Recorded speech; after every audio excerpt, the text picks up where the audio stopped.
how are we looking at MarTech scenario right now? And how do you think companies will have to pivot themselves for the time coming forward? So I think one of the key things in this is that in the short term, of course, a lot of companies get hit, okay, because it's just the volume of transactions go down. It's not that much. There's a lot reduced economic activity. But I think once the recovery process starts, then I think what we are going to see is a much more rapid shift to digital. So even companies which have not been online, okay, which have been somewhat operating offline, everyone's going to now have to work out a digital model, because some of the things that we are seeing in this period are going to stay for much longer. So social distancing, there will be lower incomes that people will experience. So there'll be a less discretionary expenditure. So how do you how do you position your brand, or the brand has to be positioned from a more essential type to the customer.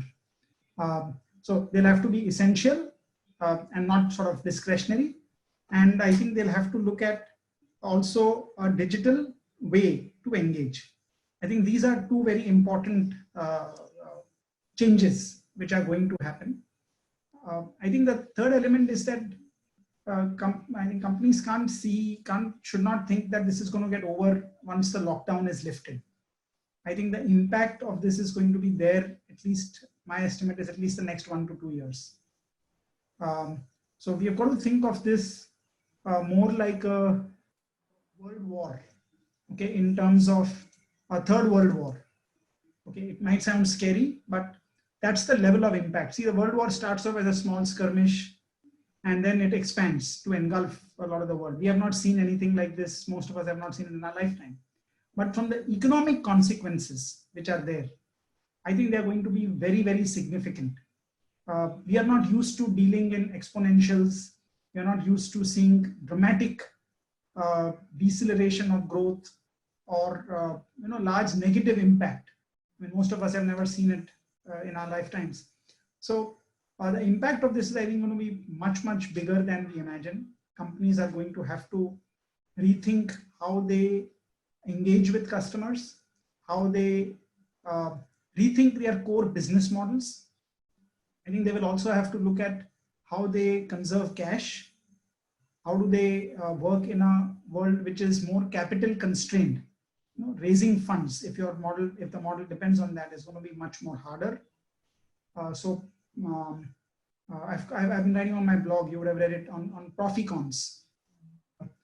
The idea that companies will have to look at profitability, I think is going to be very, very important. So any particular business model that you see coming out of this, any particular segment within the MarTech space you see getting more traction out of this condition? I think one important shift, which even otherwise was going to happen, but this will probably accelerate it, is the shift from AdTech to MarTech. So AdTech is a lot of it about acquisition. MarTech is about customer engagement. Now, in these times, one of the first budgets which is going to get reduced is new customer acquisition. Companies are going to say, okay, we've got these customers, let's stay with the ones that we have, rather than spending a lot of money trying to acquire new customers, especially those who may be not spending adequately in these kinds of times. I think the second thing which is there in the world of AdTech, which is coming up in about 18 to 20 months, is also the shift away from the third-party cookie, which Google has said that it will deprecate. So it's important for companies to build up first-party relationships as they go forward. Now, so the first trend is basically AdTech to MarTech, I think becomes very important. The second is that within MarTech, you obviously, companies have a large pool of customers. So generally what they tend to, what most companies do is, the focus is on what I call median customer marketing. So the tendency is to treat most customers as the same, rather than different segments which are there. They don't tend to separate customers based on CLV, customer lifetime value.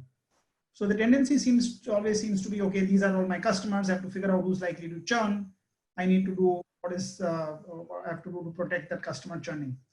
But I think when marketing budgets get sort of minimized, I think the key idea is that of focusing on your best customers, what I've called velvet rope marketing.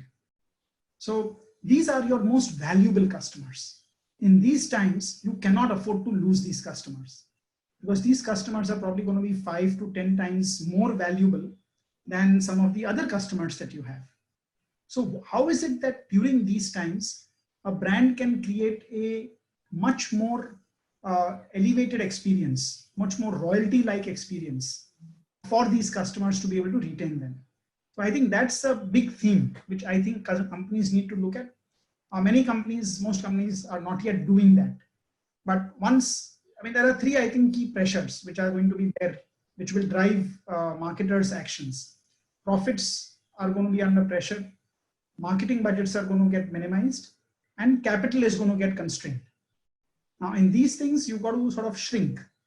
And in the shrinkage, you will shrink automatically. I mean, the revenues are going to go down.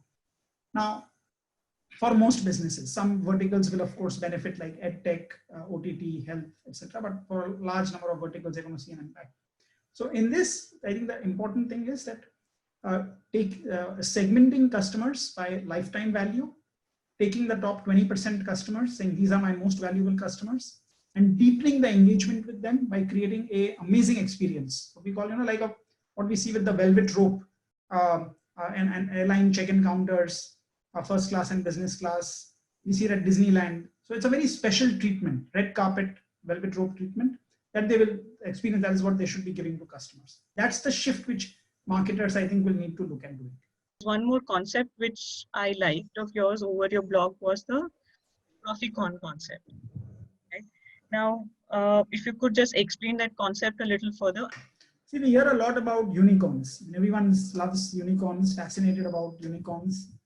And unicorns tend to raise a lot of money. There's a lot of spending that happens, and a lot of cash burn, which tends to happen. So the model tends to be that I raise money at ever increasing valuations, and I keep spending the money in the whole customer acquisition thing, especially for B2C brands. And this thing came up in one of our board meetings, where one of our board members said, Rajesh, you've got a unique model in Netcore. You guys are profitable. You've been profitable. The whole mindset is towards profitable growth. And you should talk about it. It's a different model from what everyone else seems to be doing. And suddenly, my board member basically said, that why don't you create a word for it? And suddenly this word Proficon popped up. And then I defined it. I said, it is companies, of course, which are profitable, which are private. So there is no external pressure of an investor. Okay, so you're in a way bootstrapped.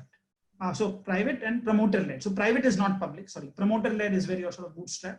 And you have a reasonably high valuation. I just put an arbitrary threshold of, let's say, $100 million plus. But more importantly, the mindset that Proficons have, and there are not that many, of course, but there are companies who are trying to build it that way. Like Zoho is one example. Zycus is another example. MailChimp in the US is another example. They've not raised capital. They built a profitable business, where the mindset is that you can have profitability and growth. You are not sacrificing one for the other. These are businesses which in tough times, because they don't have debt, they don't have leverage, they don't necessarily have to lay off people. Okay? No one's sitting behind me and saying, cut cost 25% right away. And the only way to really cut costs in most cases is to fire people. So, and I try to distinguish between some of this, where Proficons hire, unicorns fire. We have seen in our own MarTech industry, some of the other companies have done salary cuts or laid off people. We have not done that. They are also what I call anti-fragile. Okay, so where we have seen this in our life, Netcore is now 22 years old, 23 years old as a company, where when stresses come from outside, the Nassim Taleb word, anti-fragile, they tend to make you stronger. Okay, so this is a great time actually, because I don't have to worry about investor pressure. We tend to take a much longer term view. And this is a great time for growth. This is a great time to make investments, great time to look at acquisitions. So Proficons can actually benefit from such periods because they have a cash reserve. They are profitable. So a friend of mine said there are three kinds of companies at this point of time: revenue zero, EBITDA zero, or profits are down. Okay, so of course we are in the third category. And he said then that if you are also private and you have cash in the bank, then it's a great position to be. So profits down, but private. So you don't have investors telling you what to do. You're master of your own destiny, and you have cash in the bank, which means you can look for great acquisition opportunities, growth opportunities, acquire talent or companies as you go forward. So that's the sort of mindset of a Proficon. And I'd like to popularize this alternate way for entrepreneurs to go out and just raise round after round in the quest for growth. There's a way to think of the business model where you make it profitable and then you use the profits for growth rather than external capital. Right now at Netcore, looking at your product portfolio and the current market scenario, what's the particular need you see for your own company right now? And do you see a potential acquisition? Do you want to focus on going forward? I would break it up into two parts. There is what I call business as usual and business as unusual. So business as usual means we've got to keep doing what we are doing right now. Okay, so we sell our email solutions, marketing automation solutions, India, Southeast Asia, US, we have just begun. So there we will have some short-term hiccups, but the basic shift towards digital, I think is a very powerful shift. So we will benefit from this. So whenever businesses come back up, as long as we are a dominant player in this marketplace, we are a healthy player in this marketplace, we have good technology which helps solve their needs, we are going to do well. Now, also what this creates is an opportunity for what I look at is what I call business as unusual. Now, those are the opportunities that we need to look at, like, for example, acquisitions. So which are the tech gaps that we can fill in through acquisitions? Which are the market access gaps that we can fill in through acquisition? So one of the areas where we really want to expand aggressively going forward is in the US. And in the US, trying to build one customer at a time is going to take us a long time. Well, we have our team there now. We have a small team in the US. It's a market which is very well developed. Acquiring one customer at a time is going to take a long time to build a business. So probably this is a good time to look at acquisitions in the US, where we look for companies who have got a good brand, a good set of customer logos, and maybe for various purposes, they have some distress right now, cash flow challenges, etc. So we could get attractive deals in this area. From a technology side, I think the other areas are in the marketing space itself. If you look at the wider space, what we have is in SmartTech, in our marketing automation platform, we have campaign data, so web data, so data from the websites as well as app, so web and app data. Now, what would be good, especially for the velvet rope marketing idea that I talked about earlier, is transaction data. Only then can we identify the best customers and then start the next set of journeys and campaigns for these customers.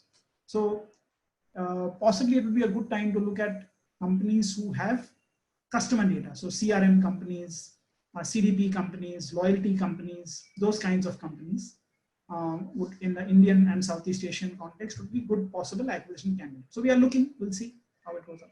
But that's the expansion that I see going forward. Market right now is pretty competitive even in this particular space. So how do you read the market in this space right now? How do you see it going forward? Yeah. There are lots of course, companies overall in the MarTech ecosystem. See, what we have focused on and where I think our edge sort of comes in from is the fact that there is a full stack of services. So over time, what I believe is that marketers and enterprises, they will want to limit the number of vendors they deal with. Because every additional vendor means you're sharing data with someone else, another integration point which has to be done. Now, when budgets were sort of not very limited, okay, you could afford to do some of these things. But now with the risk, with there are two big risks here. Companies could go bankrupt. Okay, so they could run out of funds. A lot of startups, I think, in the next 12 months are going to face severe challenges, which are there. They could shut down. Then what happens to company data which has been given out? So that's sort of one thing. And second is there's also a cost of doing integration, integrating across multiple different technology components in the stack. So at Netcore, how we have looked at it is, can we build a full stack marketing automation, including owning the channels of delivery? So the delivery channels, then we have the automation layer where you can, companies, brands can create their journeys. And then you have the analytics built into the system. And then you have the AI ML, which does the learning. And then you have the personalization layer. And then we have a CSM team, which can help brainstorm with the brands on what exactly they are looking for. And there are very few companies which do the full stack solution the way Netcore has done in the marketplace. And I think given that, and given the fact that Netcore is in a very strong position financially, I think will help us differentiate even more. Okay, as many companies get caught up in trying to reduce staff and reduce costs, they will inevitably also hamper the customer relationships that they have. They will hamper their own technology development that they will have. And I think this is a great opportunity for us, if we execute well, to separate, put distance between us and the competition. And going forward, directionally, I think what we will see is the fact that there will be, like I said earlier, the shift from AdTech to MarTech, so greater engagement across omni-channels, multiple channels, personalization. Also the fact that these ideas like best customers, so velvet rope marketing, I think these ideas will come to the fore as brands realize that a small number of customers account for disproportionate value on profits and revenues and profits. So once they start doing this analysis, I think we're also going to see changes happening in the way they do marketing. And that's the part where we want to lead the industry, saying that, look, use these ideas. So rather than just doing this, what I call the median customer marketing, how can we do velvet rope marketing? How can we do acquisition better by taking information on best customers? How do you acquire more profitable customers? So can you reduce your spend that you're doing on acquisition? Again, which will have a big impact in times like this. So our core belief is that done right, marketers can actually be profit drivers in companies at these times. Everyone else is worried about, oh, how do we cut costs across all departments? I think the CMO should become actually the chief profitability officer at this time. They should go in and say that, look, we've got customers. I can help. I, as the CMO, can help double the profits with the use of these new technologies and ideas like velvet rope marketing, like the use of MarTech, combining MarTech with AdTech, what is called MadTech, okay, doing acquisition smartly. All of these things can actually have a significant impact on profitability of the business. Because you not only, see, you have to survive, but you also have to use this. That's what everyone else is doing. That's the herd mentality. But at this time, what can be done to put distance between the business, the brand, and competition? That's where you got to look at the new ideas. That is the business as unusual from a marketer standpoint. So I think it's a great opportunity for marketers. And if they can become chief profitability officers at this time, then they can become chief executive officers in next to no time. And the going gets good. What you've seen of marketers right now, what is one thing that you think that they have adopted really well in MarTech, and they're doing very well in that, but there's one thing that they still find challenging and they've still not adopted very well in the Indian scenario, among the CMOs? I think the one thing which marketers have done well are basically push notifications. Okay, so I think everyone's seen the app first companies. So we all get lots of notifications on app. So I think that is something which has been done very well. So that's a good, very good positive which is there. I think the one thing which they've not done well is figuring out customer lifetime value correctly. Now, this is, there are a number of papers by Wharton Professor Peter Fader, and he's spent a lot of many years talking about the importance of CLV. His 2 books on customer centricity talk about why it's important to get the right customers. Now, CLV is the core idea here, that by looking at transaction data and by using learning models, so by using data science models, how do you calculate CLV right? Many companies basically have a very simplistic and primitive model of calculating CLV. Oh, just take the average of transactions in the last 2 years. Okay, does not factor in recency, does not factor in frequency of transactions, which I think are very important. And it gives you a backward looking view. What you need CLV to be, as Peter Fader pointed out, as a predictive value. Because once you know what's going to come, then you can decide how much spend you would like to do in retention of that customer. So I think the CLV part, I think is very, very critical, because that is the core of them being able to say that, okay, these 20% are my best customers. These are the ones I'm going to work very hard to retain. This is where I'm going to create a differentiated experience for them. Because if even a few of them churn, then it hits you, because then the cost of acquiring customers like them becomes very hard. So I think these are the 2 points: push notifications on the positive side, CLV, and therefore velvet rope marketing on the other side.